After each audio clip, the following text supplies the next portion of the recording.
Hello and welcome to tonight's show.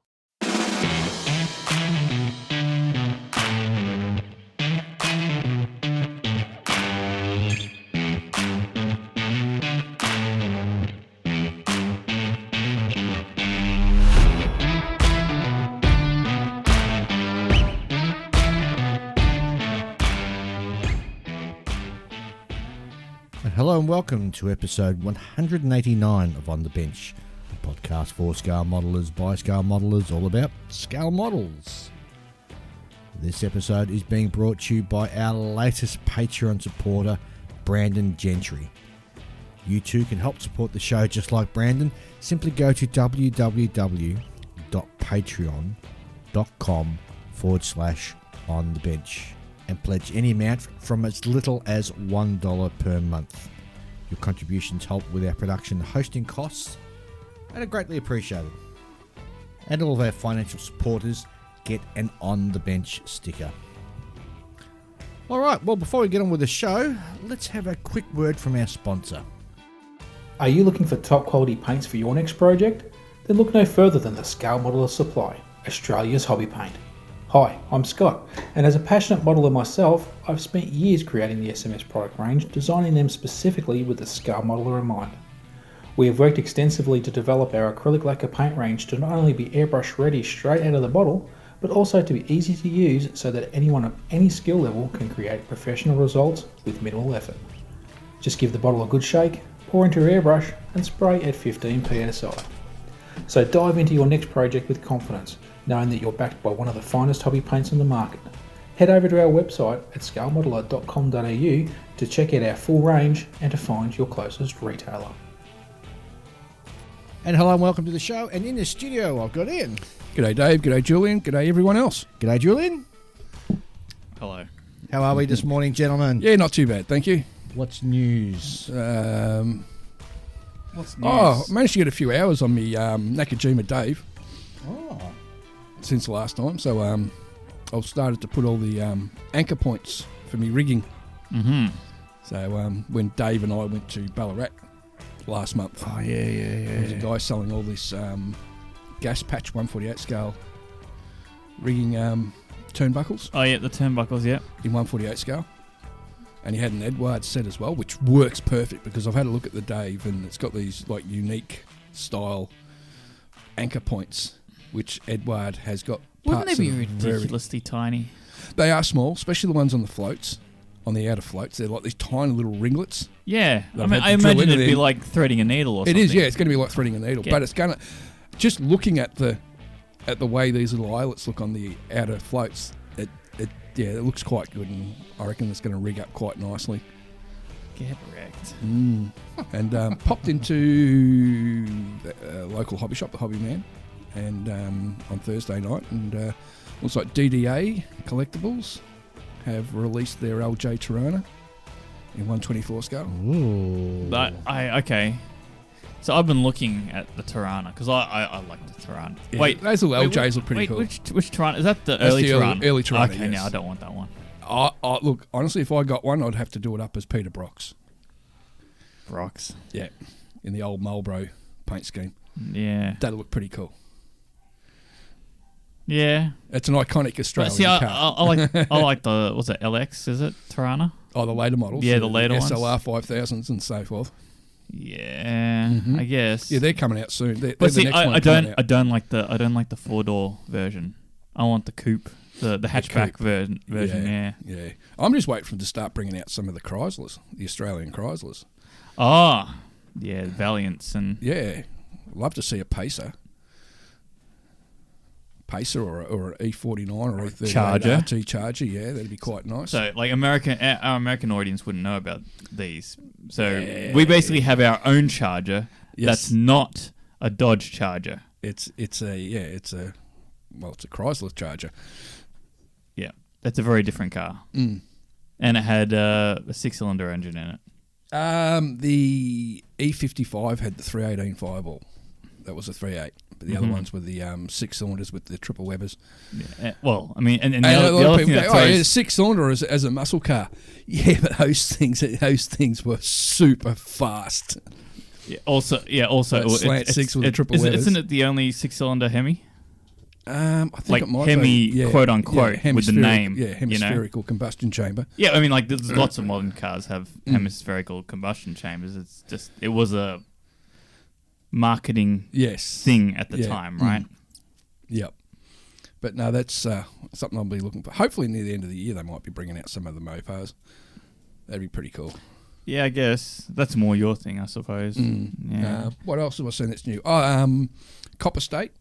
I think I mentioned a few episodes ago. They've bought it. They're bringing out the German Wanderer motorcycle in either 132nd and 120 and 135th, I think. They've also now bringing out some riders. You got either a seated rider or a standing rider for it, which I'm hoping they're going to bring one out for the Triumph motorcycle they did. Right. Because I have not been able to find a dispatch rider for that kit yet. Yeah, well, you're out of luck. I mean, like that's the problem.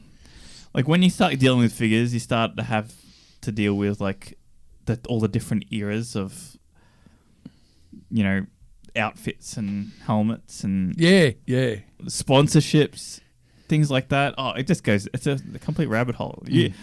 That's probably half the reason why that YouTuber I watch, whenever he does a bike, and he does bikes fairly frequently, maybe like, I don't know, 30% of his stuff is a bike or something, but he sculpts his own rider.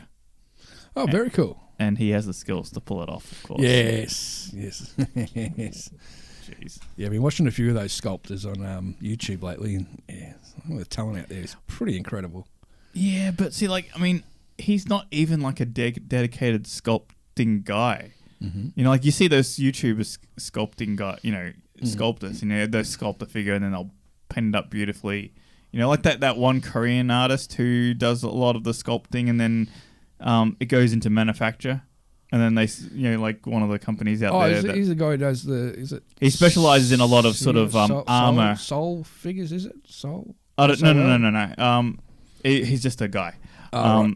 But you'll see his name on the cover, on the box for a lot of figures that get sold. Right. Especially busts and things like that. Mm-hmm. Because he's the guy that sculpts it and then paints it and then he sells essentially it to them as a master and then they manufacture it. Mm. Yes, smart man. Yeah. And you know, his style lends itself very well to like things that have a lot of armor. You know, like like sci-fi and things like that. Lots of cyberpunk type stuff. You know, lots of sort of futuristic armored suits and things, stuff like that. Oh, very cool. Yeah. In other news. Well, other news, yes. Did you see that there's a new Tamiya store? What? In Tokyo. There is. In Tokyo. Yeah, it opened up opposite apparently the old one. Someone posted some photos up on the Facebook group for, you know, On Your Bench. Mm-hmm. And there's a video too that I haven't had the chance to watch yet. Okay. Yeah. Brand new store and apparently a lot bigger. Ooh. It's got a cafe in it. Oh, Dave, you're heading off to Japan soon? Yeah, I am. I don't think I get time to sort of... Nah, he wouldn't. Nah. It's in a completely different area to where all the rest of the stuff is. Not to mention, it's just Tamiya kits. You know, you can buy that stuff here. Yeah, well, that's right. It's Tamiya. It's not as if you're going to be yeah. It's basically like, you know, a pilgrimage spot, if you want to call it that. You know, like, oh, I've been to the Tamiya plan model factory. Yeah, it's brand new store. It's got all this like sort of just shelves for days, and you just got like all the Tamiya kits up there.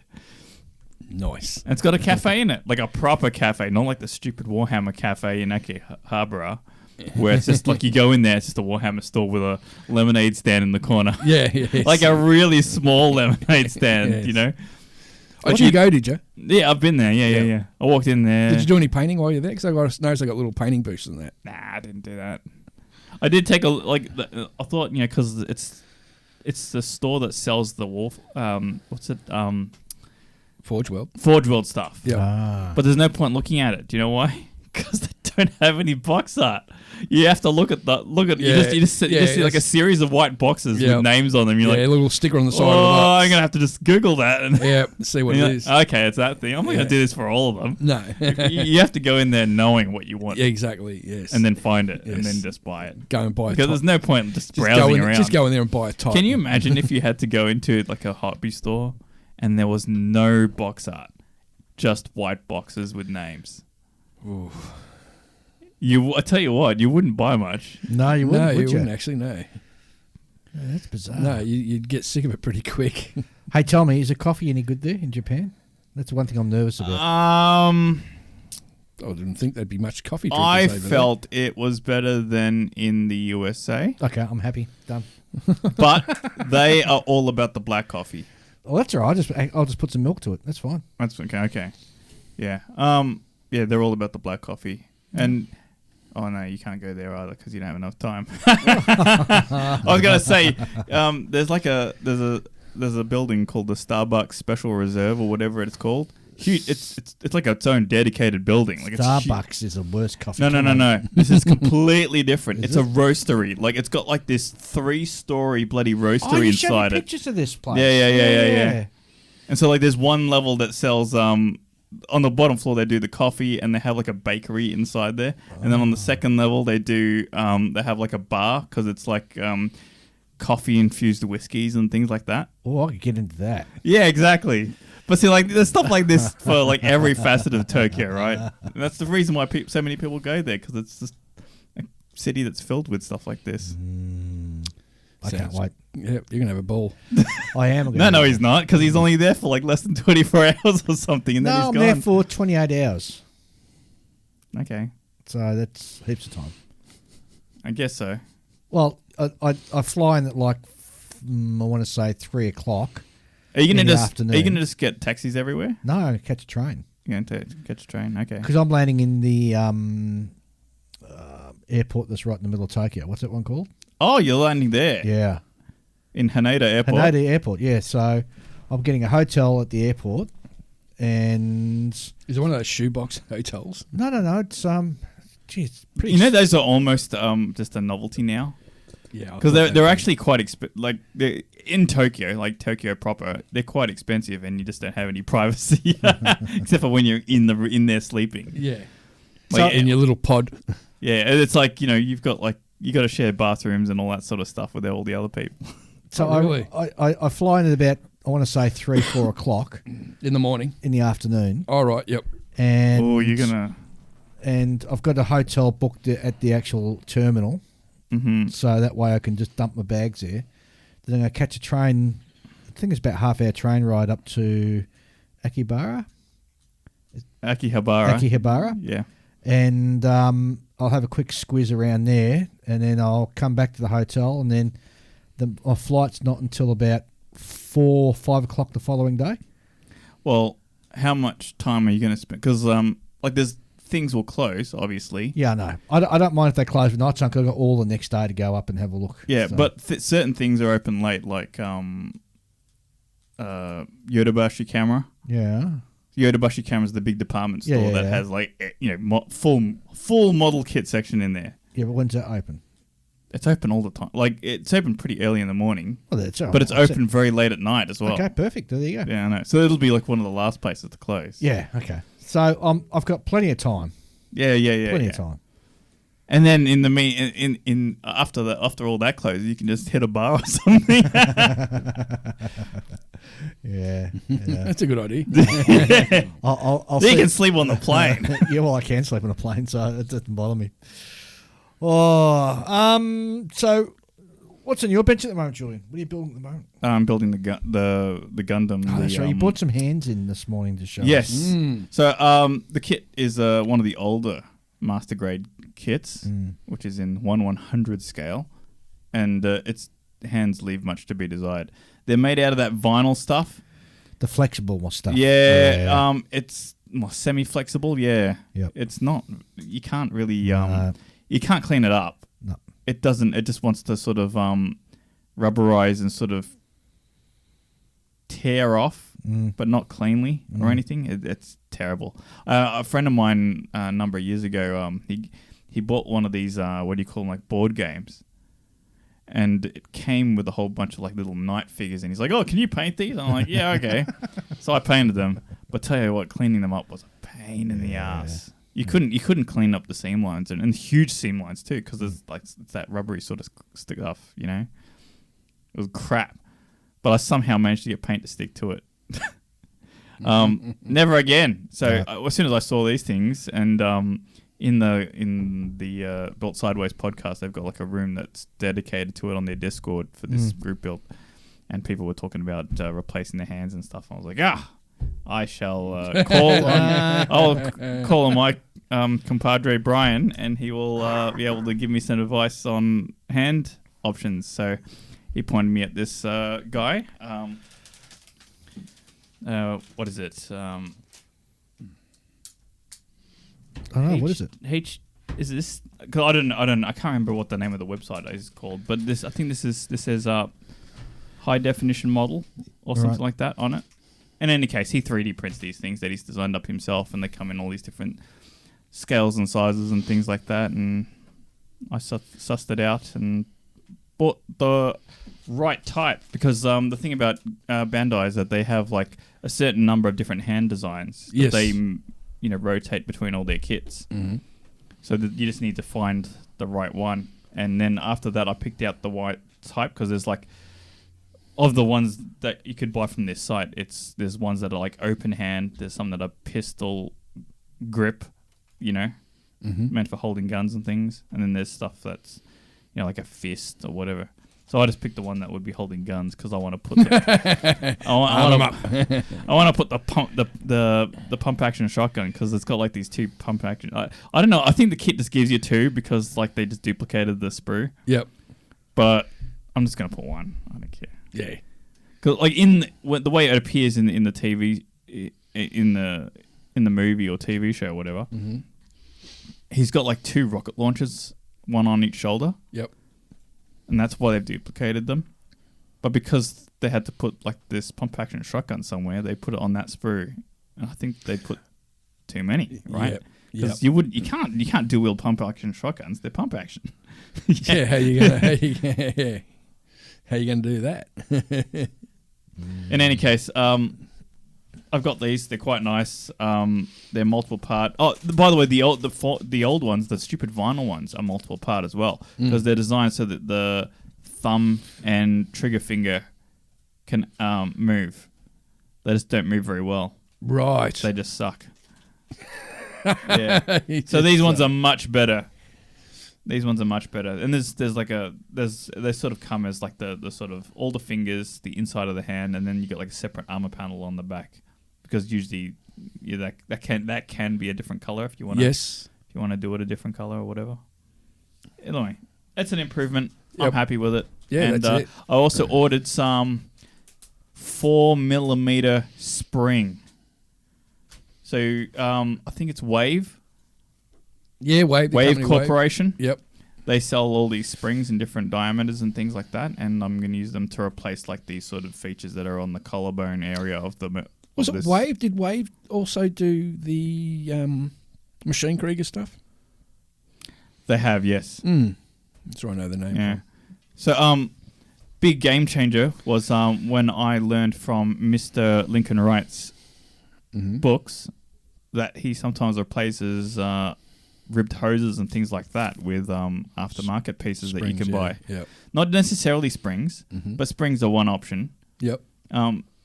You can also just buy sort of like purpose-made molded ribbed hose that is pliable.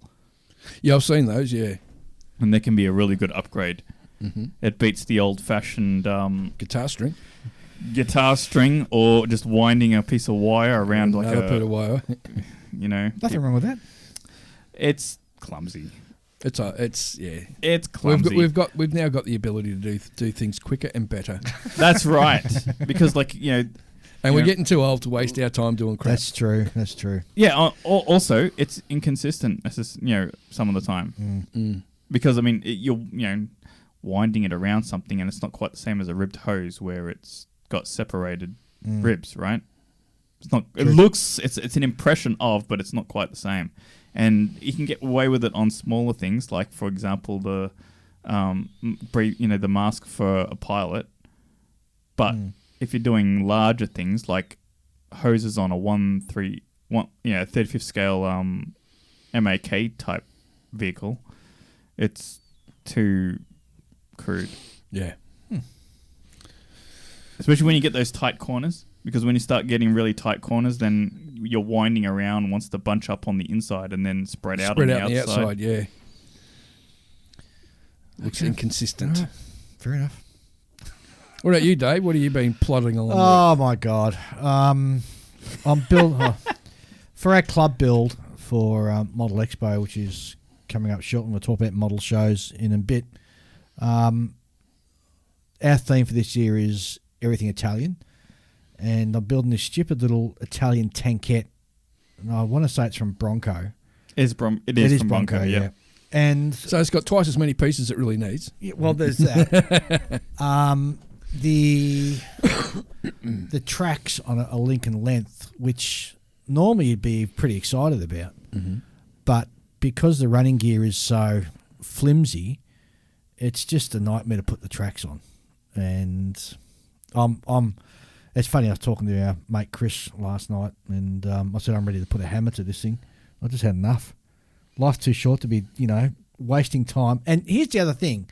I've got so much other stuff that I want to build, and I'm wasting my time on this fiddly little thing that's driving me nuts. The only good thing about it is the shipbuilder is calling a tank in 1/35 scale fiddly. The only good thing about it is Spud Murphy's been posting some stuff on his Facebook page about how-tos. And my big weakness has always been doing tank tracks, and he posted a how-to on to do the colours and the painting and the weathering on tracks. It was like a 4-step process. Yep. And I went and followed it, and oh my God, it's works. It's beautiful. Love it, love it. So big thanks to Spud from Dave. So if nothing else, I've learned how to do tank tracks. So at least. That's one thing you've been struggling with for a long time. Yeah, I know. And Spud just made it so easy to do. It's just a step by step process. And what he taught you, is that designed to be done prior to putting it on the tank? Yeah. Okay. Yep. I don't see how people can do track links once it's on the kit. I just don't get how they can do that. Well, they do. I know. I know they do. I just don't get how they do it. And my hat's off to them if they can. And a lot of them are better modelers than you or I. I know. But experience. If this stupid little Bronco tank kit has taught me something, it's at least how to do tank tracks now to the standard that I'm comfortable and happy with and happy to apply elsewhere. I guess it's still questionable whether this thing's going to make the table or not, because I'm that close to binning it, putting it in the well of tears. Yep. Also, we've got Waverley Interclub coming up, which is I've spoken about this many times on the show before, but just to recap, Waverley Scale Modelers lead and run this competition amongst the clubs in Melbourne, where you get given 2 kits to build prior to going to the show, competition I should say, and on the day you roll up and each club is given a mystery kit that they've got to build in 4 hours. Yes. So 2 of the kits that we have to build prior, one of them was a 1/350 scale ship. So I went, woohoo, I'll take that. So it's a tribal class destroyer, trumpeter, and I've already made a start in it. So it feels so good to be back building ships again. I bet. Back in your comfort zone. Yes. And it's funny because, when I first started building ships, it used to be such a huge mountain to climb. You think, oh my God. And I look at this thinking, I can have this, I can do this, bang, bang, bang, bang. And, I've drilled out all the portholes already on the hull's together, and it's got the primer on already, and it's just going snap together really well. They are such a mountainous project, ships. It is, but especially when you're someone like me who just is stupid enough to go, oh, there's an accessory but the rule for this is, it it has to be out of the box. So Yeah. Oh, man, that'd give me the biggest twitch. Well, it's funny you should say that. I feel exactly the same, but you know, it's somewhat refreshing just doing out of the box. Well, So- I had to do. I did a commission build for a friend of mine a while ago. It was late last year, early this year, where I had to build out a box of the Missouri. Yeah. That was weird. It was just weird to do. It's odd, but as the thing that surprised me is, as I said before. So before I found ships to be like this, you know, really huge sort of thing. But just diving in, this is just I don't know. It's I guess I've matured and not matured. Accepted your fate. Oh no, it's you know I'll look at now, and we're going to be talking to Ben later on in the show. I'll look at a figure, and I'm you know incredibly in Intimidated? awe and intimidated of doing a figure. Yeah. And once upon a time, it used to be the same about ships, but now ships it's still like no worries, just get The into thing it. with ships, I love doing ships. The only thing with ships is you just got to be prepared to spend the time. Yeah. Be prepared not to have a model finished in a month. Oh, I reckon I'll have this finished. Well, this has to be Well, finished. something like that you'd be able to knock over in a month, but Yeah. But all our other stuff that you Well, I might can't. 'cause do I've got with- this stupid tank sitting in the way, so I've got to get rid of that. Yeah. And I've still got a whole heap of other projects that I've had to put back in the box and put away because of all this other stuff that is. Next year. I'm gonna not build anything that I don't want to build. I'm not going to commit to any group builds. I'm not going to commit to any club builds. Yeah. I'm just going to build what I want to build. That's the thing, all right? I mean, for someone like us, where we've got group builds, we're connected to other podcasts, we've got Yeah. to do Moose-Roo type stuff. Yeah. We've got a lot of obligation builds. Is what we've Yeah. got. And we don't actually get time to build what we want to build. We're that's it, passionate about it, yeah. Yep, Yeah. It's a whole dilemma. it It is. is, it Yes, is. not enough hours in the day. All right, shall we dive in and have a look at what is in the Mailbox? Yeah, that sounds great. And I'll just put my glasses down. Which I don't are know what sitting I've on your head. there's my glasses. You know, old man problems. So, Where's my glasses? On your head. Also, I hope I can get this Gundam together in the next 2 weeks Yep. because I've got 2 weeks off. Ah. So hopefully I will put in the time and produce a model because I really want to move past it and Yeah. get to this Mustang Yeah. that I want to start. Because Yep. I haven't started yet. I know if I start, I'll just put the Gundam completely aside. exactly. Yeah, you just, And I'll just get won't sucked hook into this into it. whole. You know. All right, let's have a look at some mail. All right. Well, actually, the mail's pretty thin, so That's all right. Oh no, it's not too bad at all. So we got one in from Sungwa. Raymond Yep. from Ware, Massachusetts, USA. He writes in, "Hello, benchers. I've been listening to your podcast and enjoying it for the last few years. I noted that on your last one, you asked if anyone with a background in electronics would like to help out with Matthew Grice's lighting of the Nostromo. I've got a background in electrical engineering and worked as a clinical engineer at the University of Massachusetts Medical Center for over 20 years. I custom light nearly all of my builds as I find that lighting them brings an additional wow factor that it most does. kits lack. I do not buy lighting kits for any of my builds, and I custom design all the lighting as I find I can do more with lights than being restricted to what somebody else has designed. I also find that planning to light a kit adds an additional difficulty to the build, as you have to plan installing the lights and supplying power to them. I never use batteries for power as they wear out and changing them can be problematic.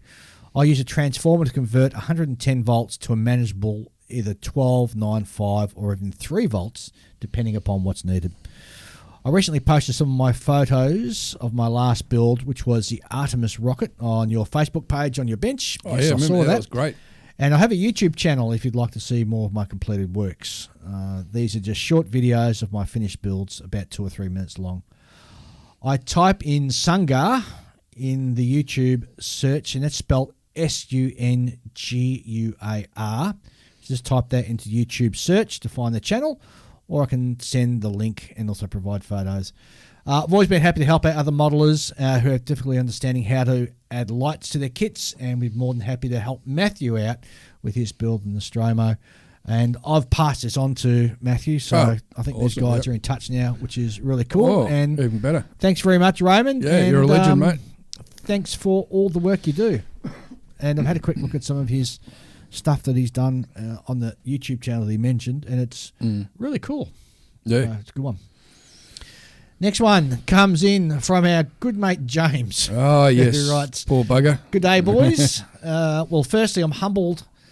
A humble thank you for the dedication to me of your episode, The Pearly Gates. Your well wishes and kindness really made me speechless. So I have officially been put on the old farts list, making people urgently consider the question, what will happen to the stash? But my question is really, just what is the kit you would wish to make your final journey with? From my current stash, it would have to be the 1/24th scale Airfix Spitfire, though I really like the idea of the new 1/350th scale Midway aircraft carrier. If Trumper wishes to donate me one, I can review it for them from the pearly gates. Or another question would be, what scale subject can you get away with as a container for your ashes? And would you do the build or entrust it to somebody else?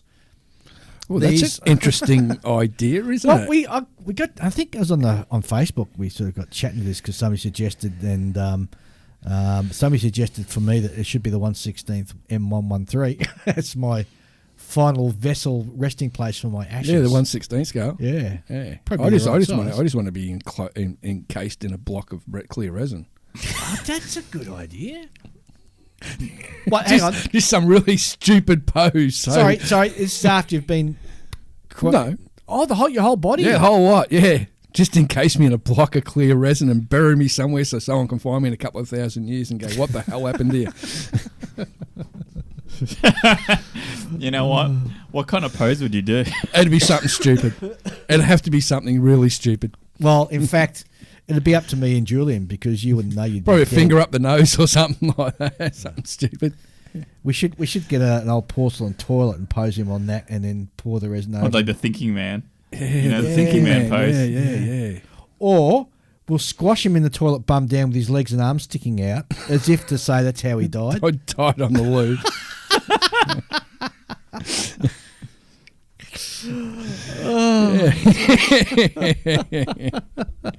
Yep. James continues on. These are important questions your episode has given me while I sat in hospital awaiting my operation.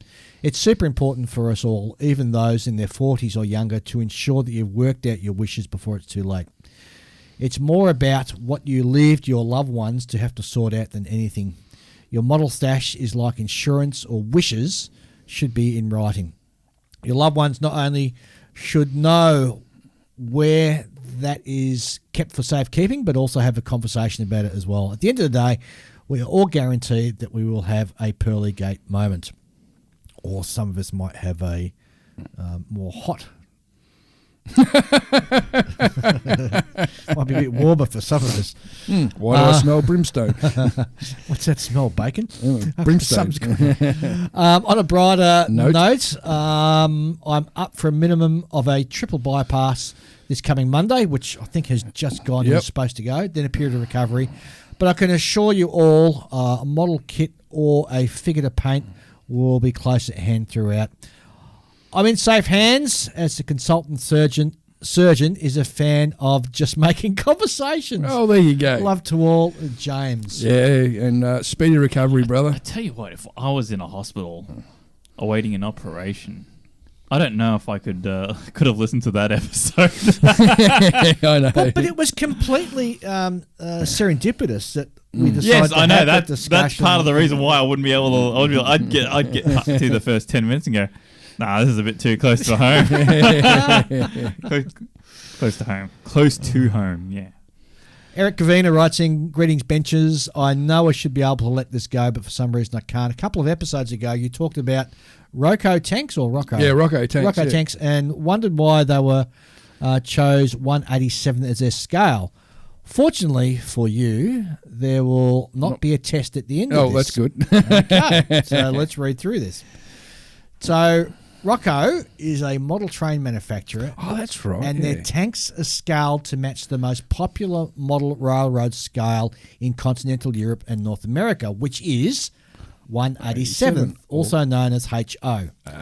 Well, at least in Europe, it is 187th. In North America, it is 187.0857142. I'm not kidding. That is really the standard the National Model Railroad Association has established. However, its items sold as HO sometimes vary from 187th, at times as far as 172nd.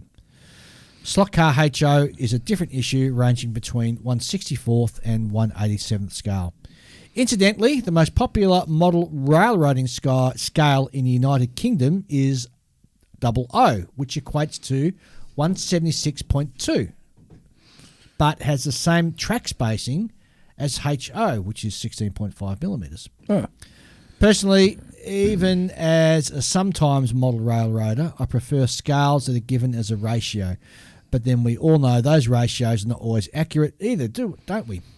Happy modelling, Eric Cavina from Catlett, Virginia, USA. Yeah. That was interesting. That definitely makes a lot of sense. Yeah, because now I remember, Rocco, they do trains. I can't figure out if they're very precise or imprecise, because on one hand they've got it down to 8 decimal places. Yeah. For that scale, was it 187th point blah blah blah blah blah blah blah. Mm-hmm. Yeah. But on the other hand, they've got two scales that are so close together that you wouldn't be able to tell the difference. HO and OO. Yeah. Unless you had a pair of calipers, you wouldn't be able to tell the difference. You're like, oh, well, that's not that. But right isn't there scale. even a smaller scale? Yeah, than N that? gauge. N gauge. Yeah, that's tiny. I think there's also Z gauge, which is even smaller. Yeah. That's like 1 to I don't know, couple hundred or something. But if you're space limited and you want to have like a railway setup, I mean that'd be the perfect gauge. I had a relative over in Europe who had an N gauge setup, and he had like a little mountain range, and it fitted on a little coffee table with a mountain range and everything. There you go. And a little village, but it was so small. Why? Why wouldn't you? Yeah. Why wouldn't you? All right, last one that comes to us from Scott. From the Wagga District Scale Model Club. Hi, guys. What did I say? Wagga. Well, it's actually Wagga Wagga. Yeah, it's Wagga. Yeah, Wagga. Hi, guys. By the way, that's where the RAAF recruit school is in Yes. Wagga Wagga, I think. Or am I thinking of... No. You're telling the story, No. mate. No. Oh, God, I'm going to get confused now. Too late. You're already confused. No, hang on. I think it's the Army recruit you school. can't in tell Wagga one Wagga. thing from another. God. Oh no. That's what happens when you get old. So, Hi, guys. anywho, we start again. Hi, guys. Great work in the show, as always. A pleasure to listen to. Thank Just you. a short shout out if you can put on your show in the upcoming events or mail section.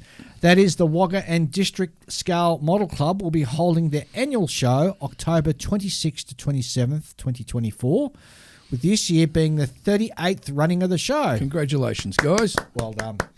It's one of the longest running shows around. It will be held at the Kiamba Smith Hall at the Wagga Showgrounds. All categories are catered for, such as trucks, cars, bikes, planes, armour, maritime, scratch-built, lady figures, Gundam dioramas, juniors, intermediates. And our 3 special categories for this year being the following: trucks, Kenworth, 100 years of; military, of course, Normandy, D-Day, 80 years of; and cars, Ford Mustang, 60 years. Mm-hmm. Also, the Scale ACT is following on from this, and we'll be having it at their show as well. There's going to be great raffles throughout the weekend and prizes and trophies for the lucky winners. Keep an eye out on their Facebook pages for more information and announcements of traders and sponsors, which is coming soon. Some of the major supports have come on board already. The Scale Model Supply, B&A Model World, Hobbies Australia. Many thanks to them for supporting the show and the hobby. That's from Scott Rapmund. Yeah, fantastic. We'd have to get down there. Where is that? I think Wagga Wagga's about it's for us to be like driving to Canberra. Wait, is it Wagga Wagga or is it just the one? Because this says the one. What do you mean the one? It just says the Wagger and No, the Wagga. whatever. It's spelled A-G... it's W-A-G-G-A. Yes, but there's no two But it's... instances of that word. Yeah, it's but just the one. Well, it's like where I live. I live in Narre Warren, but we just call it Narre. Narry, yeah. Yeah, we're Aussie, mate. We like chopping our words down. It's Wagga Wagga. I don't. Yeah. You've put an extra one on. I think. No, it's there. Trust me. That's like But, someone said, "Oh, you know this place Bora," and you've gone, "Oh, what Bora?" And now it's stuck. You know. But trucks, yes. I reckon you're going to get a lot more truck models in the country than you will down in the city. I guess. Well, so. you go to like Melbourne Model Expo or something. There's bugger all truck models Which is disappointing. because some of those truck builds are freaking amazing. There used to be such a thing back in the 70s. Truck modelling. Yeah, and they use it. I remember there was a couple of guys who basically just built models for the big trucking companies. Yeah. Made a good quid out of building the odd B doubles and stuff like that. Well, if I was ever going to do a truck, it would be one of those trophy trucks. You know the what do you call them? Rally ones. Oh, the rally ones. Yeah. Yeah, those things look yeah. freaking Well, nice. so I Like think- do I the think- Dakar rally and Yeah. stuff like that. Yeah, that's the one. Yeah. So I think is it Zvezda? Zvezda do one Yes. of their Russian military trucks in rally Yeah, setup. like a Gaz or something. Yeah, one of those. You've already had bad luck trying to build a Russian truck. Why would you go back again? No. This is not a tiny trumpeter crapo truck. All right. I think I've only got really This is one. in proper. I think it's 35th scale, but it's like it's got like I think Red Bull or whatever it is sponsorship down the side of it. Yeah. So I've only really got the one truck model in my collection, But that's the only way. which I'll never probably build because it's going to be I bought it to do a massive conversion Oh yeah, because I bought the MAN, I thought you were going to say Warpig out of Mad Max. the Duffwagen. Duffwagen, yeah. Yeah, sorry. that's what I wanted to convert it to. Yeah. Because I've got the actual truck, but then you got to like build everything around it, all the speaker boxes. Find someone to 3D print me a guitar. well, not just the blind dude with the guitar, but you need the that old Holden that he uses. What was it? The old Oh, FJ. FJ front. Have that in there because that looked pretty cool actually. With all those big drums on the back and the blind dude with his guitar. I think there are like the Duff Warrior. entire 3D printed like a version of it somewhere. Yeah, on I the know, internet. but it was a dream. I bought it. It was cheap, and I thought, I'll grab that for that particular reason. I'll probably never get around building it. Oh, well. All right. Model shows. There's quite a few coming up that we need to sort of have a chat about. So the first one, which is coming up soon for us. Let me just get the right page up. So we've got the Australian Model Expo 2024, which is going to be run over the King's birthday long weekend. Yep. Which starts on Friday 7th of June and goes through to Monday the 10th of June. So bump-ins on the 7th of June. Public entry and viewing times is on the Saturday 8th of June, Sunday 9th of June and Monday 10th of June. So that'll be pretty cool. It's at the Sandown Entertainment Centre at the Sandown Racecourse. Usual place. It's been there for the last squillion years, so everybody knows where that one is. Next one that we got coming up is the Queensland Model and Hobby Expo 2024. And that is held on Saturday, the 17th of August, through to the Sunday, 18th of August, at the Ipswich Showgrounds, 81 Warwick Road, Ipswich. And that's the one we're flying up to to go and visit, which should be really cool. Looking forward to that. Then, of course, this weekend, while we record, actually happening right now, is the 2024 New South Wales Scale Model Show, Saturday 25th, Sunday 26th of May. So if you're downloading this Saturday and you've got nothing to do on Sunday, just shoot over to Illawarra Sports Stadium at Fred Finch Park, Hooker Creek Road, Berkeley, New South Wales. And lastly, coming up for the end of the year, we have Scale ACT 2024, Australia's friendliest scale modelling show. It's going to be held again at Thoroughbred Park, which is 1 Randwick Road, Lynham, ACT. And we've already got our hotel accommodation booked for that one. We're ready to rock and roll. Ready to rock right and next roll. to the pub. Yes, it's only walking distance from the pub this time. Yeah, even better. And all the cafes and everything. So, are you doing the full weekend, Julian? I'm just going with whatever Michael, who I'm driving up with. Because we're hanging around coming back until the Monday. Yeah. Which is it makes it so much better. Because I remember the first year we went, got home at sometime after midnight, and it was just had to work the following day. It wasn't fun. Yeah, no, At all. It was just too hard. But that's all right. Have I missed any shows? Oh, of course, we got the big one. We got Nats coming up in Wisconsin, which I'm heading off to. I'm just struggling to thinking what the dates were now. That's all right. I'll have a dig around and find them. And everybody knows they've been round seeing them. Yeah. Lastly, there's a bit of, I want to say, sad news from the Sprue Cutters Union. They wrote that all three of them are currently facing commitments in our real adult lives, which is making it all but impossible to be at the same place at the same time to recall the Sprue Cutters Union. And so they're going to be taking a hiatus. Not too sure how long it's going to be or whether it'll be permanent or not. But I'd just certainly like to say that... we've enjoyed you guys. Yeah. And please come back. And they carved out their own niche in the podcast world and perhaps tackled subjects in a way that certainly we wouldn't have, because when we sort of started, we were trying to be sort of, I don't know. Goody two-shoes. Yeah. Well, there's that. He's saying that these guys aren't goody two-shoes. No.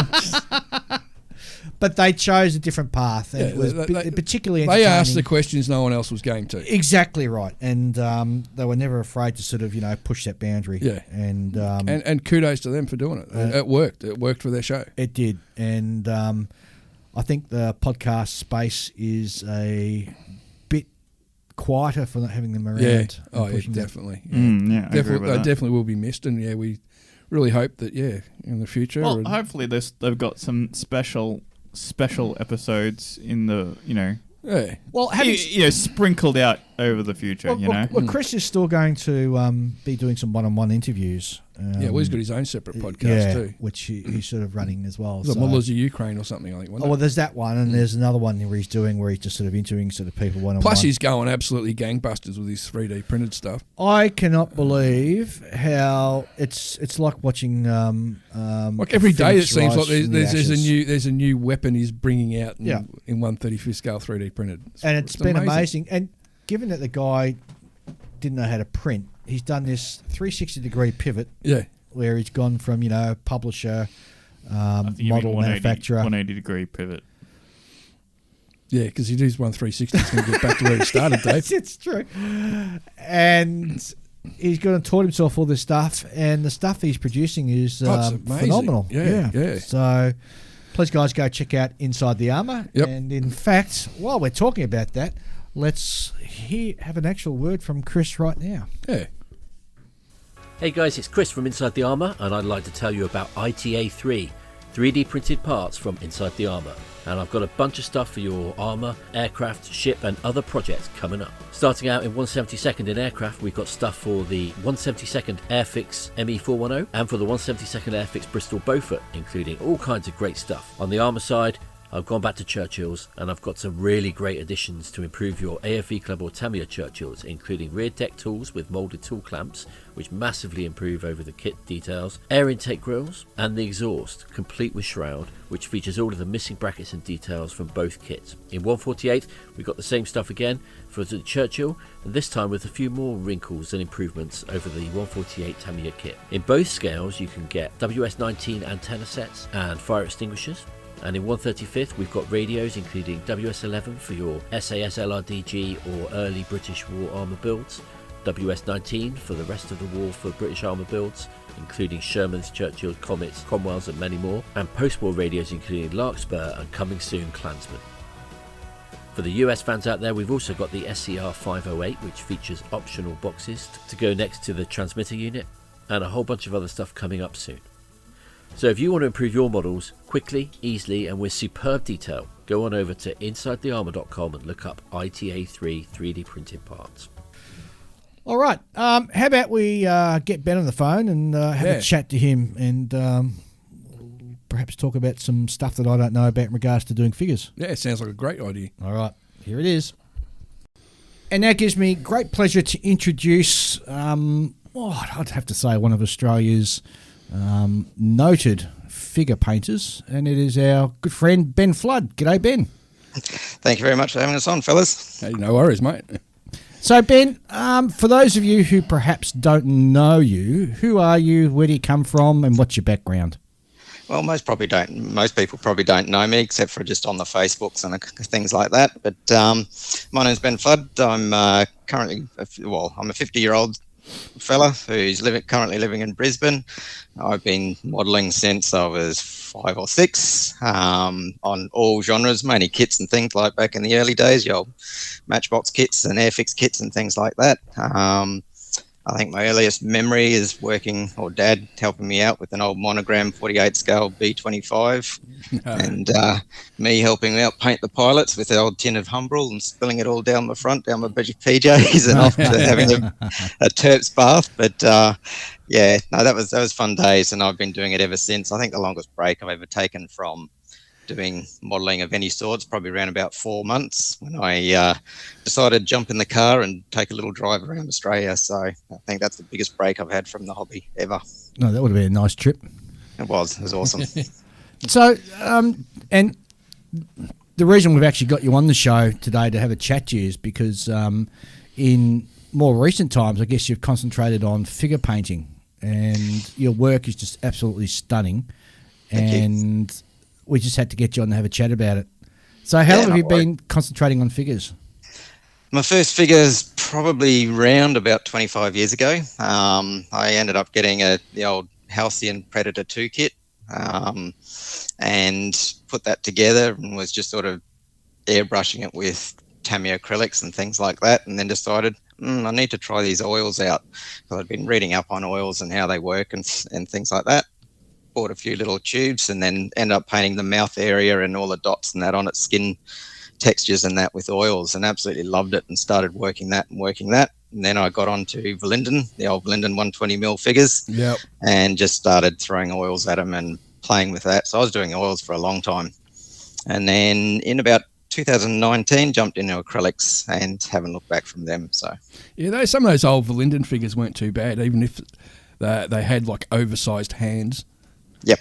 Yeah, there's a few sculpting flaws in that in a few of them. But that was great for. I mean, I loved. I had the Verlinden Way book and studied that back to back and followed his techniques and everything, and then just sort of moved on from there. But Verlinden kits were great for back in the day. Oh, definitely. I'm keen to know, because you've done a few fantasy figures, and well, first of all, how do you choose your subject? Is it just something that sort of grabs your eye and you think, oh, that looks pretty cool, I'll have a crack at that? Or is there something more behind it? Nah, it's style. It's something about the kit that I love. My genres really chop and change. Like one figure I'll do a historical, like the Scottish Highlander that I did, and then next figure will be a full fantasy figure. And basically I'll see a kit and either love the pose, love the style, love the dynamics of it, and then sometimes, like with the Scottish Highlander that I did, I just wanted to tackle a tartan. I'd done a few really small figures like 54mm and 75mm tartans before, but I really wanted to try something that was larger, and that one was, I think, around about 1/9, 1/10 scale if I remember correctly. And it was just doing the tartan. That was it. That's all I wanted to tackle on it. So your fantasy figures are just absolutely stunning, and it seems like you've got a particular style. I can put 6 or 7 figures together, and I could almost say that's a Ben Flood. Yeah. So everyone says, and I cannot explain it. It's I mean, everyone develops a style. I think all figure painters, and even all other genres of hobby really, you get certain techniques. Like you'll glean a little bit of a technique from one, either painter or builder or whatever, and then you'll grab that, and then you'll slightly change it a bit so it suits you. Sometimes it's the paints you use. My acrylic paints, I use Joe Sonia, which are just very basic, heavy body tube acrylics, and they've got some really bright colors, but my style is probably a little bit muddy or desaturated, I guess. Yeah. And I'm trying to change that recently. The last few figures I've done, I'm really trying to push some real colors in there and really, get some high contrast and things like that. So it is developing, but yeah, I've really got a muddy style, a desaturated style, I would think. When you're approaching your fantasy figure, I'm keen to sort of understand how you choose what colours are going to be on. Do you use references, or is it something that you just look at and it's sort of an organic sort of process? And so let's take, for example, the Vampire Queen, for want of a better word. How did you choose to sort of or settle on those particular colours, that particular colour scheme? Yep. For the flesh tones, I really wanted sort of an undead look, real vampire look. So I kept a lot of purples in it and greys and things like that to keep it a real unearthly or quite a dark style, I guess. So that was basic flesh tones. And being the kit that it is, obviously it had a lot of a massive headpiece that I definitely wanted to tackle, a bit of NMM on it, so non-metallic metals, and that was my real first foray into that. So that was definitely a gold color. With the reds in it, it was more, I was looking for a real regal look, but I wanted a real dark red, so I kept a lot of blacks and a lot of blues and added a bit of green to the reds to keep it that really dark look. So things like that, it really depends on the figure. The latest one that I finished, which was called Fallen Angel from Big Child Creatives, that was the one with the 2 wings, and I almost kept straight to the box art, but just put a little bit of different flair on it and a bit of changed a few of the tones of the colors and things just to make it a bit more personal. So yeah, so with choosing of colors is really a hard thing. It really depends on the subject. Some things have got a definite color range that you use in it, like certain flesh tones, a lot of female figures and things like that. You try to keep it quite a lively color tone. For some of your fantasy piece, if it's an undead piece, then you probably want to keep a lot of purples and greys and blues and unearthly colors into it. Clothing, it's probably the hardest color choice. Yeah, it would be. I find with my painting I'm really good at color matching. Like I can look at a color, throw it, say like a certain hue of blue, and I can get a whole lot of blues and other colors and mix it and get the right spot on color. I find I'm really good at that. But for actually choosing colors in, what is a harmonious color from one color to another color is one of the hardest things I do. It's, your reds go with greens or blues go with yellows and things like that as for a complementary or a tertiary color. But I find that really hard to actually look at a figure and say, yep, I need this color, and this color, and the clothing's going to be this color, and etc. So I use a lot of reference. I think I've got a library. I subscribe to a couple of Facebook groups, fantasy art painters and things like that. And I'm always grabbing or screenshotting pictures and saving pictures and pieces that I like because it's got a certain color tone or a color hue running through it, or certain skin tone or anything like that, and reference them basically. The other favourite piece that you've done that is the of mine is the samurai with the ghost on his back. That's just stunning. Yep, fun piece, that one. And again, even down to the material of his shirt he's wearing, where you've done all the pattern work on that. That's just gorgeous. Yeah, that took a long time, that one. Yeah, all the dots and everything like that. Yeah, I ended up painting it blue, and it just looked too plain. and too similar to the Ghost behind. The Ghost had a few green hues in it, but the shirt was very close in that. So I just needed a little bit extra to it. So I just added like a stitching type effect, I guess, or a dot pattern, little line pattern running through it, and that just sort of helped highlight it a bit and give it a little bit more visual interest without overtaking the faces and the main work in the figure. Yeah, that's another little thing that a lot of people do is, they might paint a beautiful face, but then everything around it is so bright or so eye distracting that it actually takes away from the face, which is a little bit works against what you're trying to focus, especially on a bust. A bust is all about the face, so you've got to get that 100%. And I guess for when you're doing a figure or a bust, that's the challenge, balancing the whole thing. Definitely. And it's a learning process, and I'm still learning. Where you put shadows and, the brightness of the face, and, you want your eyes to stand out, obviously, because the eyes are the soul into the figure, so to speak. And it's something you really want to focus on and get 100%. And the good thing about a bust, most of them are sort of, from 1/12 to 1/9 scale. So they're not like a 35 scale figure or a 54 mil figure.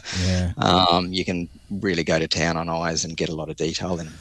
Well, eyes is something that a lot of people comment on and say that's where they have difficulty. What's your approach to doing the eyes? It depends on the figure once again, but in most busts, I'll mainly talk about busts because that's probably my favourite type of figure that I do. Is I mainly paint most of the flesh work around it first, especially to probably around about halfway through the colour scale and the grading scale of the flesh tones. Then I'll tackle the eyes. Usually paint either dark brown or black first, the whole eye. So it basically outlines the whole the whole part of the eye, basically. Then I'll paint an off-white. Usually it's almost a lighter version of the flesh tone, and paint the whites of the eye, and just slowly build that up and add just a little bit more white, a little bit more white. So there's probably around about 3 or 4 layers of that progressing whiteness of the eye. Then I'll paint the black iris, and then I'll overpaint that with white once again, leaving a very fine black outline around the outside. The reason I put the white in there is because you want the eyes to sparkle and have a lot of colour and visual intensity to them. When you're painting either the blue or the green or, even a brown eye part of the iris, you want that to stand out. So the white behind it really makes it stand out from the black. And usually the colour of the eye has got probably 3 or 4 different shades in it, just to show some shadowing and give it a real orbital look, give it some 3D effect. Then paint obviously the black pupil, which is just a dot, and that's pretty much it. Lately I've been putting a little bit of a highlight or a catch light, so it's like a little white dot or 2 across the eye, just to give it a little bit of a sparkle. The bust where you did the crow. Yep. That was really good. That's amazing. The eye on that is really good. Yeah, that's a larger figure too. So that helps. It's probably like around about 1/5, 1/4 scale, somewhere around it. There's quite a large one. So the larger the figure, the more scope and more detail you put in it. Your paint range. So you mentioned that you use acrylics out of a tube. Is that correct? Yep. Joe Sonia's. I'm interested in what led you down to sort of choosing that and working with that. I did when I was getting into acrylics or wanted to start acrylics, I really didn't know where to start. I was living in Melbourne at the stage, and there was a girl who does acrylic classes, beginners classes, called Meg Maples, and she's quite a renowned figure painter herself, and did one of her classes, and she mentioned that Joe Sonia's are a good starting point for a lot of colours, and they're a great paint. So I bought a few of them and started playing and learning how they work. So they're a heavy body acrylic. Heavy body basically means they're high pigment, and they're also thick. So they're not like your Vallejos and 75 scale and all those ones. They're quite a thick. So when you pour out a little piece on your wet palette, it's like a little blob of paint. It's not like a little a runny consistency. And then you can mix that. They've got a great range of colours. I can't remember how many there are. I've got most of them, but there's probably 50 or 60 different colours, and they dry absolutely matte, so that's perfect for me. I love the matte effect. They also paint smoothly, so very rarely do you get brush strokes and things like that. I usually thin mine with a little bit of water and a little bit of retarder medium. So that helps the drying time, slows down the drying time a lot, thins it out without losing the consistency of the paint, and makes it blend and brush on perfectly. So yeah, they're not the most common in the figure painting industry or field. Your new AK third gens and all that, and Chimera and all those other paints. Tried using anything other than acrylics to actually paint, like some of the lacquers? Obviously, you spoke about oils earlier on. Is that something that you still play with, or? I haven't touched oils for a long time, not since I pretty much got my hand and eye trained into acrylics. So I'm just starting on inks. So I've just got the new AK range of inks, as well as Scale 75. They've got a little ink range as well. So starting to use them more and more. They're really nice. If you haven't used an ink before, they're like almost like a wash, but instead of working like a wash where, it fills all the crevices and things like that, these actually tint your base color. So you could have a base color of a lighter color, say like a white or a blue or something like that, and then run an ink over the top, and it just puts so much depth into it without actually just running all into the crevices of the piece. And they give a really high intense color. So I'm starting to use them a lot more now. So you use them like a glaze, do you? In some cases, yes.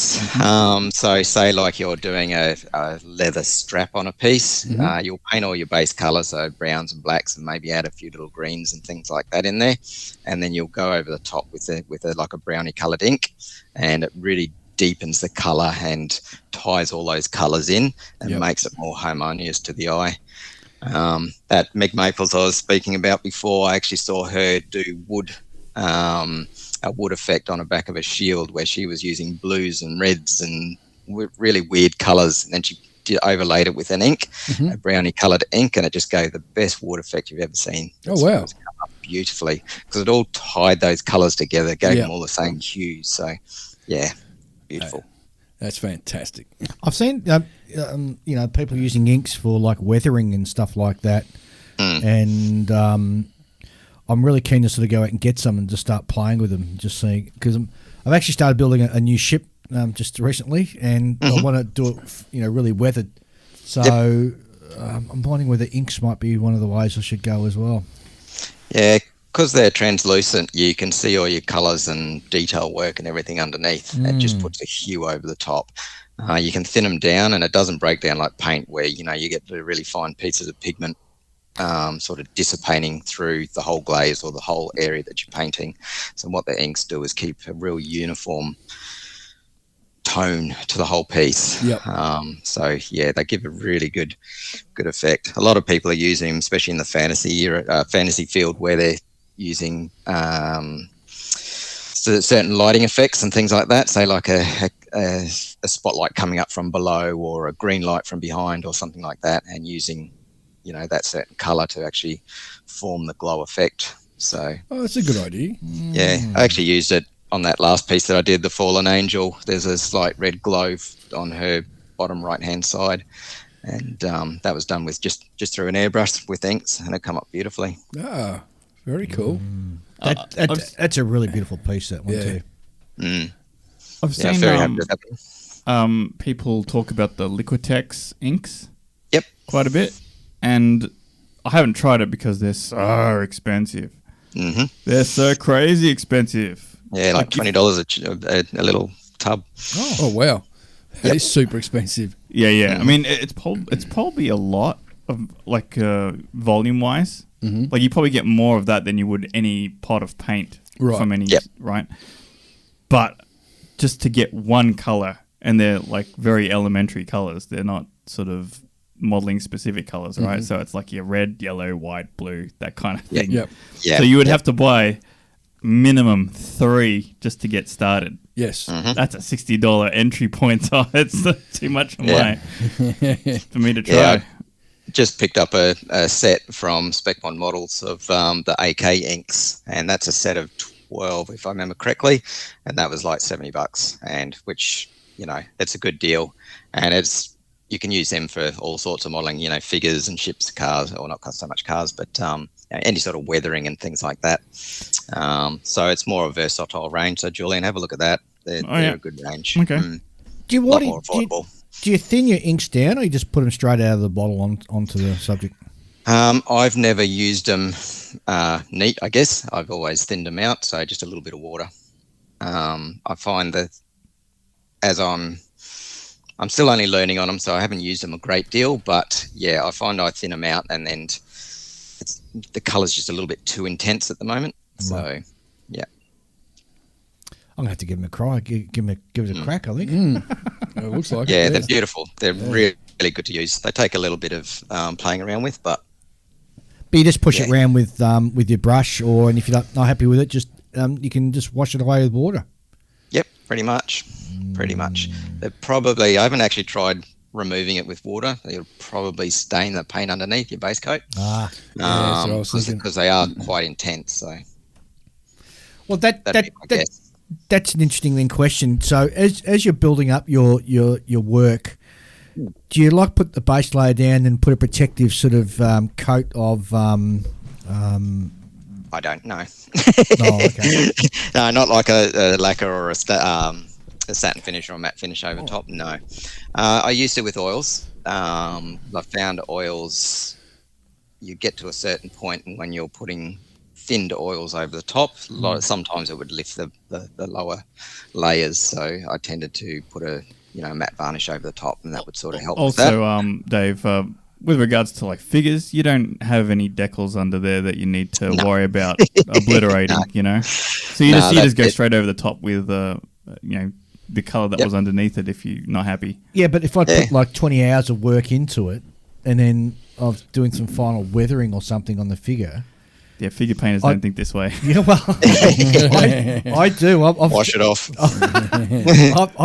I'm thinking about the 20 hours or 40 hours I've already invested into it. Yeah, but I mean, with figure painters, if they can produce an effect with a brush, they can just reproduce it. Oh, that's a good point, yeah.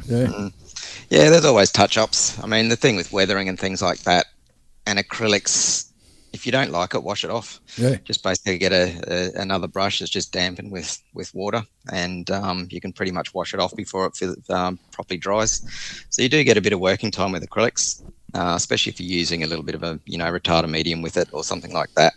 It slows down the drying time, so you can get up to an hour working time thereabouts. So everyone says, acrylics dry too quickly and everything like that. But if you work them properly, you can work around that. So yeah, I think a lot of people who start off with figures with oils will graduate to acrylic just because it.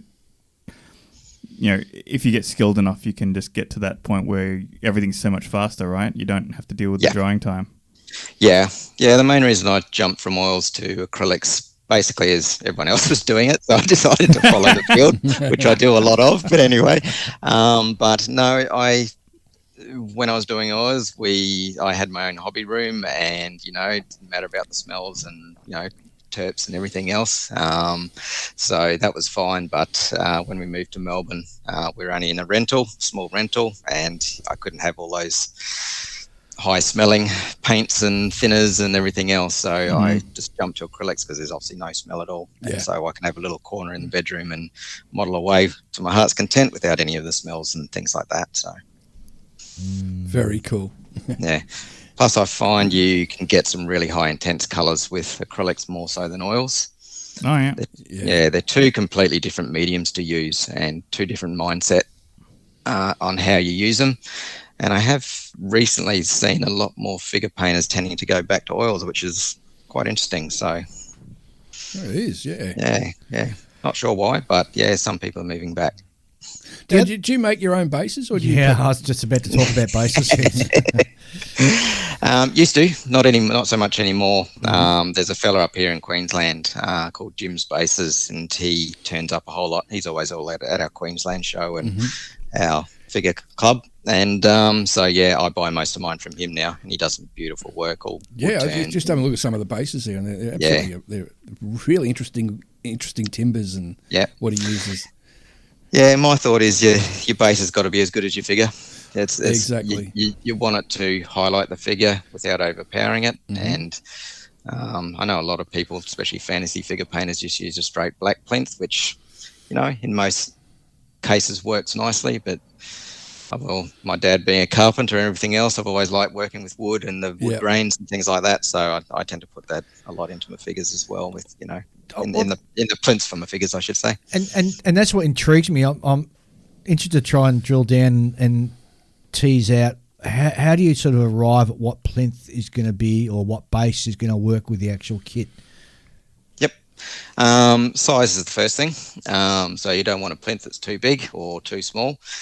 Too small and obviously sitting on a competition table or something rather, it'll fall over quite easily. Yep. Too big overpowers the figure. So you want something that suits. Most people tend to look at, especially with a bust, basically shoulder. The width of the shoulders of the bust is pretty much, you want your plinth just slightly smaller than that. Right. That's generally a good thing. Most of mine are probably either square or round in shape, and some people say that a round base is better for female figures and a square base is better for male figures. In most cases, that tends to work. Not all cases, but most cases. And also colour tone. So there was a piece on my Facebook page there that I did, which was a vampire sort of holding, there's a female figure in front, quite a gothic looking piece, and a female behind. And that base was acrylic, and it had like a red on one side going darker to almost a black on the other. So it actually suited sort of the, the vampire look. Oh, yeah. Light to dark and all that. So that suited that perfect base for that figure. Yes, there's having a look at some of the ones on your Facebook page, and wow. There's a few there over the years. Certainly I only wish the Facebook page would put them in chronological order, but they're not. So they're all a bit all over the place. All right, yep. So, how many sort of do you roll out per year? Have you got like a, because I'm terrible. I'm lucky from perhaps doing 4 or 5 a year kits a year at the moment. Yep. It varies. It also, once again, depends on the type of figures. So if it's like a 2-piece bust or something like that vampire one I was just speaking about, that took me probably around about 3 or 4 months to do. I'll probably turn out maybe between 4 and 7 a year, I guess, at a rough guess. Depends on the amount of time and what I'm doing in between work and everything else. I generally don't get chances to do any hobby during the week. It's mainly just on the weekend. So I might get, 3 or 4 hours on a weekend sort of thing where I'll jump in the hobby room and paint. So I don't have a massive output, but it's just something I love to do. And I've usually got one that I'm painting, and then in the background I'm sort of thinking, okay, what's the next piece? And I'll start putting that together and, cleaning up the castings and everything. And so when I finish one, I'm ready to roll on to the next. Very cool. Well, just looking at one of your pieces, it would say female cyborg, and she's got a tattoo. That tattoo is sensational. Yeah, that was fun, that one. Yeah, that was... It's always the laugh of oh, yeah, that's a trauma. Quite a few hours on that one. Actually, it was quite a good one to practice on. I actually, once again, went through all my references and found a few tattoos that I wanted to use and that sort of suited the piece. And I hand sketched it with the AK water pencils. And so hand sketched that on the piece, and then went over it with a really fine, a thin wash, just detail painting in, and just slowly built up the colours. And the good thing about the AK water pencils is they dissipated when you painted over the top, so you didn't get a lead pencil or a hard pencil line underneath. So it actually worked really well. I was really happy with that. So do you have a favourite genre? Nope. No. No. Whatever floats the boat. Yeah, and yes, at the moment I'm probably heading more towards the fantasy type stuff, just because I'm trying to get my eye into color harmony and things like that, and more intense colors. But yeah, I've got quite a few military figures in there that I love doing. Usually it's more ancient type military, so medieval, Celtic, Roman, all that sort of stuff. A lot of my figures are probably movie based, so I love movie based figures, whether they're bust or full figures. Hence the Crow, Predator, and a few others that are in there. But most of the time it's a piece that will become available that you look at it and you go, geez, I'd love to have a go at that. Yes. And it could be color, it could be dynamics, it could be the pose, it could be what it means that, like an Aussie light horseman. I love the Aussie light horse, and every time a figure comes out or a bust comes out of that, yep, I'll grab that. Thank you very much. So certain things that just grab my attention. One of the pieces I'll be starting soon is called the Goblin Gang, and it's like a doorway, and there's probably around about, I think there's like 12 goblins all trying to climb over each other, getting out of this doorway. So there's arms and legs and heads and things everywhere. And it's just such a dynamic piece that I thought, yep, got to get that, got to do that. Thank you very much. That sounds awesome. Can't wait to see that one. Don't hold your breath, but it'll get there. Paintbrushes. What type of paintbrushes do you use? Do you just buy the old cheapo ones, or do you buy the super expensive ones? I use all. So Windsor Newton Series 7s, probably my first go-to. Super expensive, but super nice, and usually the sizes 1, 2, and 3. They're my base. They're not that easy to get anymore over here. You can order them in, but they cost you a fortune. So I found another brand called Neef. So there's the 233 brand. They're all Kolinsky sable, so the brush hairs are from a Kolinsky style, and also Raphael. They make a good brush as well. So what you want, these are mainly for your detail painting. Yep. So they've got a really nice point on them, and I'm really heavy on my brushes, so I go through them quite quickly. So I'll probably have to buy, especially some of your finer brushes, I'll buy 2 or 3 a year, sort of thing. So they'll probably only last me, 3 or 4 figures before they're pretty much rubbish and have to buy another one. Good thing about the rubbish ones is you can use them for mixing paint and, pushing in shadows or base coating and things like that. So they're really nice bristle, but don't have the point anymore to be, great for detail work. Then I use Taklon synthetic brushes. I think the brand is Francelli, if I remember correctly, or Franchville or something like that. So they're great for mixing, general base coating, sort of your rough work, basically.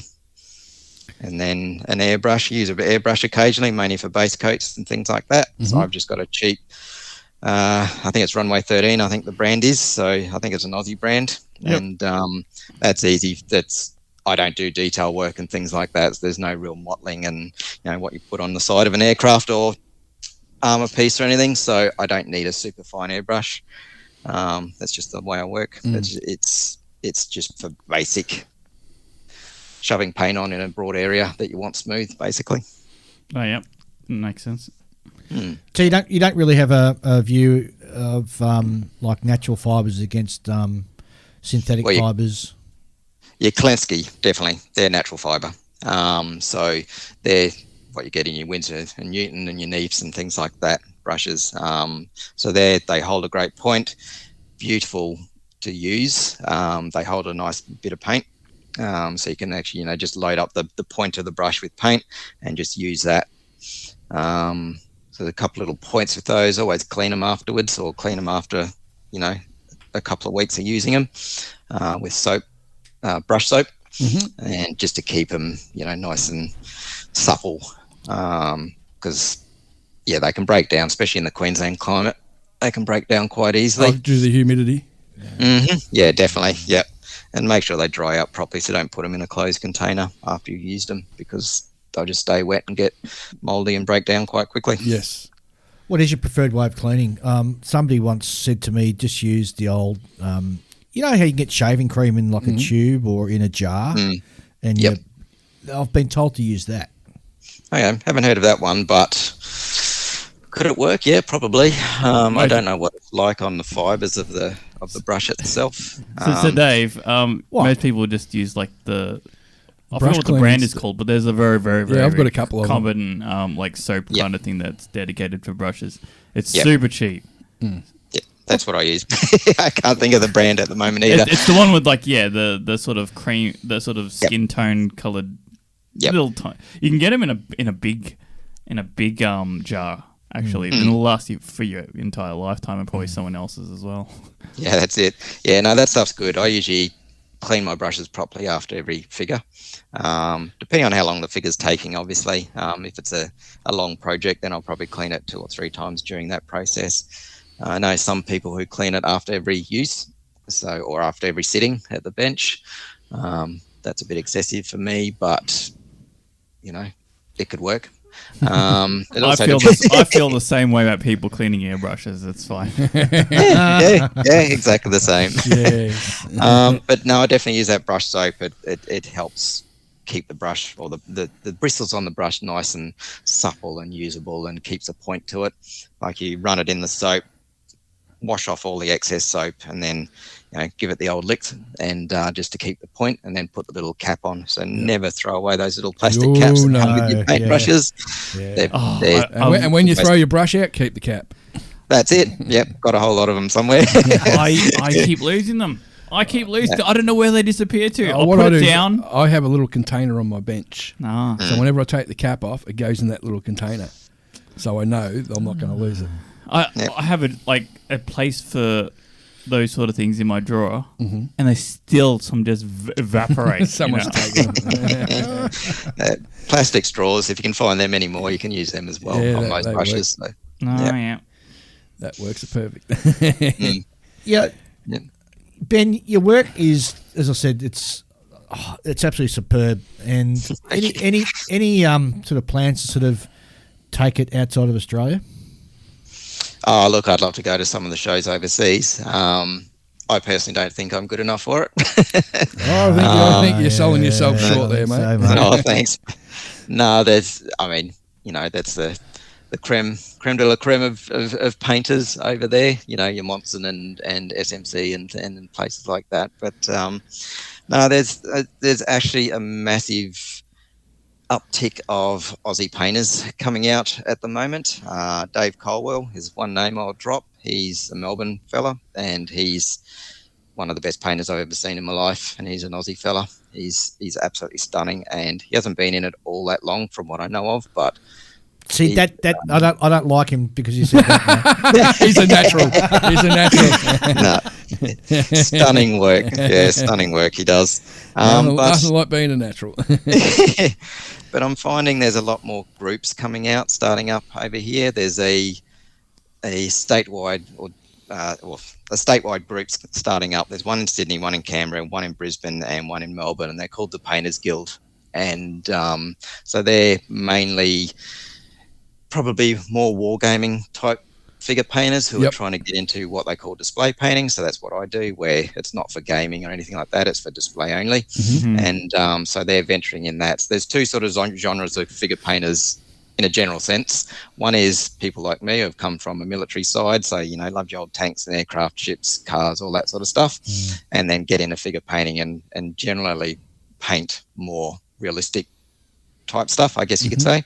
And then there's your guys who come from gaming, and they're more of a fantasy side, and they're usually the ones that have got really high contrast, high color, high intensity paints that makes sense. Really visual. So, but there's starting to be quite a good meld. We're starting to learn techniques off each other. We're starting to, get into the same groups and, converse and learn off each other and swap ideas and things. And I think it's really starting to come on board now, so which is great to see. There's also a couple of shows starting up, one in Canberra called CanCon or Crystal Brush, so that's starting to get quite big now. That's one I want to go to. Is that related to the Crimson Brush? Yeah, exactly. That is Crimson Brush. Yeah, right. And so that's in January. I think it's the end of January if I remember correctly. So I'm wanted to go to that one fairly soon, hopefully next year. And that's bringing out some of the best painters in Australia and bring them all together. It's worth going to. Yes, definitely. And then, there's a couple of smaller ones starting up in several states. There's one in Sydney. I can't remember when it is offhand, but yeah, it's coming up soon, called the Guilds Inn, and that's similar to Crimson Brush. And that'll be a good draw card for figure painters. That's sensational news. Yeah, definitely. We have to dive and investigate a little bit more, I think, because that sounds really exciting. Very true. Really exciting. What's on your bench at the moment, Ben?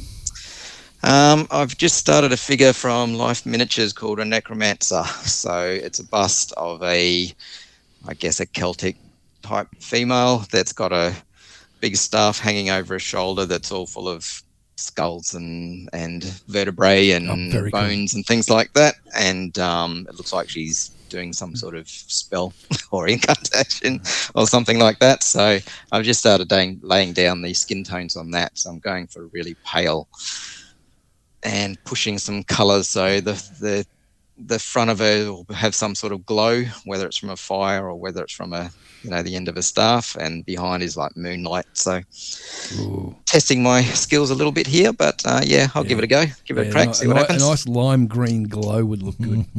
Yeah. Is that sort of colour that I think of when I think of necromancy? Yeah. That greeny glow. Unearthly sort of look. Yeah.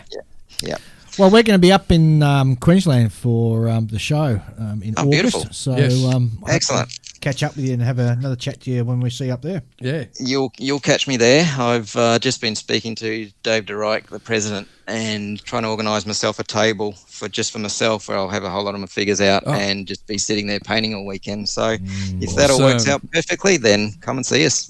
Definitely will. Well... Actually, I've got to get in touch with the guys up there anyway, so you just reminded me that to give them a bell, so I'll give Dave an email. Yeah, it's coming quick, so... Yeah, I know. And I get back from overseas, and I'm sort of home for about 2 weeks, and I'm off again up to Queensland, so it's coming up really fast. Yes, definitely will do. Yes. All right, mate. Well, any last words at all before we Any sign sage off? words? Yeah, any advice out there for potential people who want to sort of move over to the dark side of figure painting? Give it a go. That's all you can do. Start off small, not in size, but as in your range of techniques. Just get a fairly basic figure to start off with, preferably one that's maybe not too much flesh tones. So more clothing. Clothing's a lot easier to paint than flesh tones as a general rule. And a lot of people like starting off with figures like an old knight that's got a helmet on or something like that. That's a good way to start getting your techniques of blending and shading and highlights and lowlights and shadows and things like that. So maybe start off with something like that and then just expand from there. Sounds like good advice. Very good advice, in my opinion, yes. Ben, it's been a pleasure having you on the show, and can't wait to catch up with you in August. Brilliant, guys. Thanks for the talk. No worries, mate. Thanks, mate.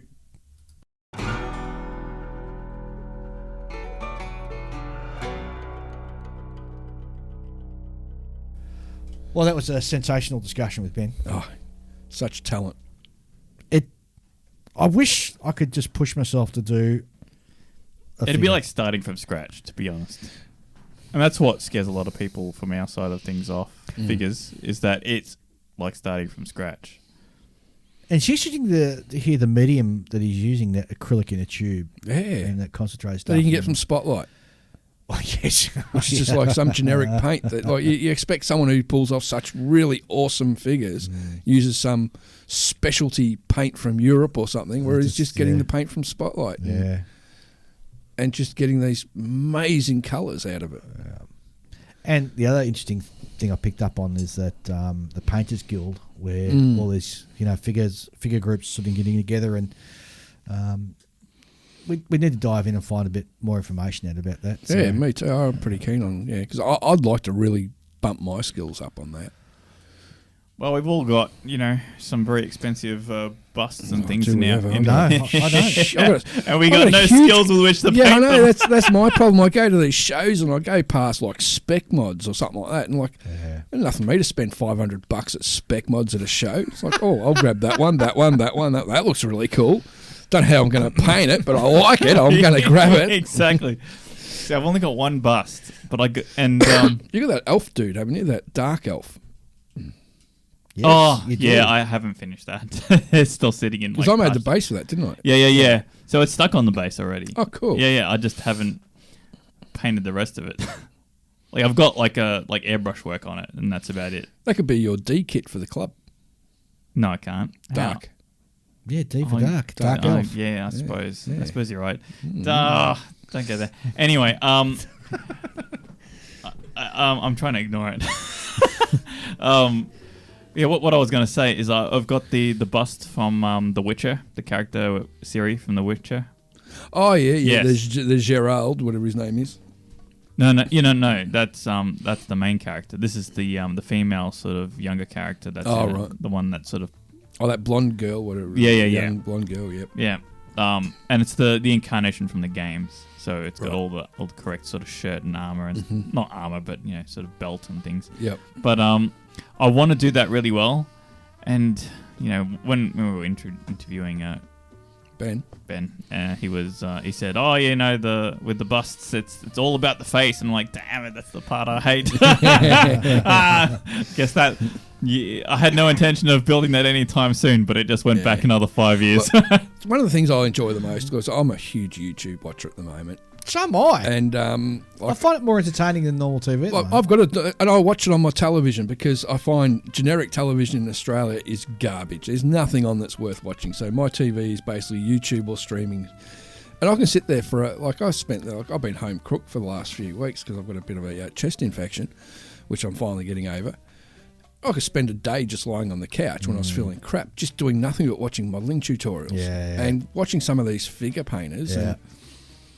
And what you see some of these guys who do like the big custom busts, like nearly life size, and their painting techniques is where they're using just yellow and blue glazes and they apply it with a sponge over the whole figure, over the whole facial features. And you're like, and all of a sudden it looks really splotchy, and then it dries off, and it's like, oh wow, it just changes everything. It just brings it all together as a really interesting concept. So I've been watching a lot on those. There's always something new to learn.